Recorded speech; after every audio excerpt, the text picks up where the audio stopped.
എൻ്റെ പുതിയൊരു വീഡിയോയിലേക്ക് എല്ലാവർക്കും സ്വാഗതം. അങ്ങനെ എൻ്റെ അപ്പയുടെ മോടെ കല്യാണത്തിന് വേണ്ടി ഞങ്ങൾ ഗിഫ്റ്റ് മേടിക്കാൻ പോവാണേ. അങ്ങനെ ഗിഫ്റ്റൊക്കെ ആയിട്ട് ഞങ്ങൾ വീട്ടിൽ വന്നിട്ട് ഞങ്ങൾക്ക് വേറൊരു കല്യാണം ഉണ്ടായിരുന്നു. ഞങ്ങൾ ഉച്ചയ്ക്ക് അങ്ങോട്ടാണ് പോയത്. പിന്നെ അവിടെ എല്ലാം ചെന്ന് നമ്മൾ ഗിഫ്റ്റൊക്കെ കൊടുത്തു കഴിഞ്ഞ് കഴിച്ചിട്ട് നമ്മൾ നേരെ അവിടെ നിന്ന് ഇറങ്ങി. അങ്ങനെ നമ്മൾ നേരെ വീട്ടിൽ ചെന്നിട്ട് വൈകിട്ട് കുഞ്ഞിപ്പെണ്ണും ചേട്ടനും ചേട്ടത്തിയും നമ്മളെല്ലാവരും കൂടെ എൻ്റെ അപ്പയുടെ വീട്ടിലോട്ട് പോവാണ്. അങ്ങനെ അവിടെ ചെന്നപ്പോൾ എൻ്റെ രണ്ടാമത്തെ അപ്പയെ കണ്ട് അപ്പ കുഞ്ഞിപ്പെണ്ണിനെ എടുക്കാനൊക്കെ വിളിക്കുന്നുണ്ട്. പിന്നെ നാരങ്ങയൊക്കെ കാണിച്ചപ്പോൾ കുഞ്ഞിപ്പെണ്ണങ്ങ് പോയി. അങ്ങനെ നമ്മൾ കല്യാണ വീട്ടിൽ വന്നു കഴിഞ്ഞ് അപ്പ ഇവിടെ നിൽക്കുന്നുണ്ട്. പിന്നെ നമ്മുടെ കുഞ്ഞിപ്പെണ്ണാണെങ്കിൽ കുഞ്ഞു പിള്ളേരുടെയൊക്കെ കൂടെ അവിടെ ഇവിടെ എല്ലാം നടക്കുമായിരുന്നു, ബഹളമൊന്നും ഇല്ലായിരുന്നു. അങ്ങനെ നമ്മൾ ചേച്ചിയൊക്കെ കണ്ടു കഴിഞ്ഞ് നേരെ കഴിക്കാൻ പോയി.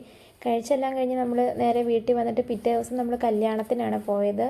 അങ്ങനെ എല്ലാം കഴിഞ്ഞ് നമ്മൾ പിന്നെ കഴിക്കാൻ പോയി. ചോറും പരിപ്പും പപ്പടമൊക്കെ കൂട്ടി നമ്മളൊരു സദ്യയൊക്കെ കഴിച്ച് പായസവും ബോളിയൊക്കെ കഴിച്ചിട്ട് നമ്മൾ നേരെ ചാരുമൂട്ടി പോയി.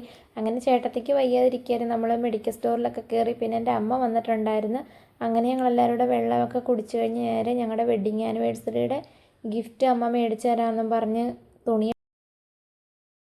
അങ്ങനെ ഞങ്ങൾ തുണിയെടുക്കാനായിട്ട് ചാരുമൂട് ആർക്കേലാണേ വന്നത്. അങ്ങനെ നമ്മൾ തുണിയെടുക്കാനായിട്ട് നോക്കി. അങ്ങനെ കുറേ ടോപ്പൊക്കെ ആയിരുന്നു ആദ്യം എടുത്തത്. അങ്ങനെ എനിക്കതൊന്നും ഇഷ്ടപ്പെട്ടതൊന്നുമില്ല. പിന്നെ കുറേ ടോപ്പൊക്കെ വെച്ച് നോക്കി. അങ്ങനെ ഒന്നും ഇഷ്ടപ്പെടാതെ തന്നെ നമ്മൾ മെറ്റീരിയലാണ് ലാസ്റ്റ് എടുത്തത്. ലാസ്റ്റ് ഈ മെറ്റീരിയലും പിന്നെ നന്ദുചേട്ടന് തുണിയും ഷർട്ടും പാൻറ്റും ഒക്കെ എടുത്തിട്ട് നമ്മൾ നേരെ വീട്ടിൽ വന്ന്. ഇതാണ് എൻ്റെ അമ്മ.